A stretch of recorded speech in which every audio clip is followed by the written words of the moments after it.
I've got a piece of oak that I'm using as the bottom, and then I'll fill this cavity with these Acorn caps, and then I'll pour epoxy in it and make a vase of some sort that'll have a wood bottom and a epoxy acorn cap section. Here is my acorn bowl or vase. So you can see there's oak that's going to fill up, I don't know, maybe 3 inches of the bottom, and then this piece of camphor is just here to fill up the middle so I don't use up as much epoxy and acorns.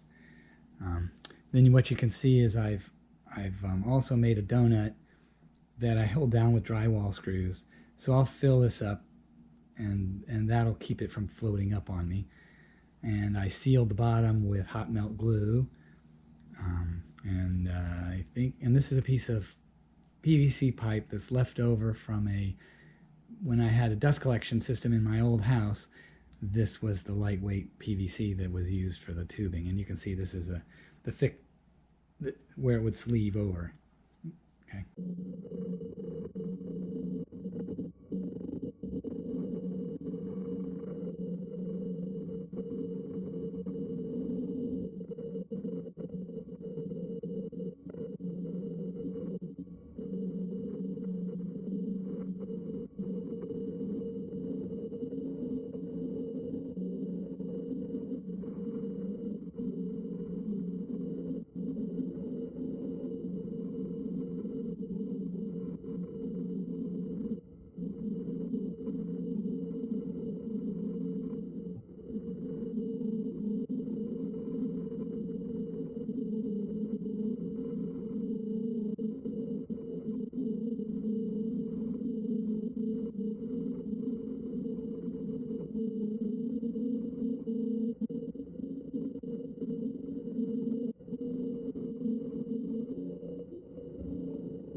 Okay, here is my rose tinted epoxy filled, our top half of this is epoxy. There is some blue epoxy and some red epoxy here. Just in my other descriptions of this, you'll see what I had problems with. But the bottom half of this is an solid oak piece. The top half is rose tinted with a little bit of blue tinted epoxy, and acorn caps filling up the gap. This is a candle holder, except it's going to have to be electronic candle. I don't really want to put a flame inside my epoxy.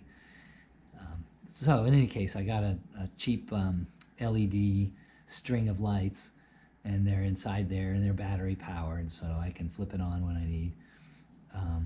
It turned out I like it. It's different, and I hadn't seen anything with acorn caps as the filler. Seen lots of different things, but not that. I mean, I've done acorn filled fan chain pulls,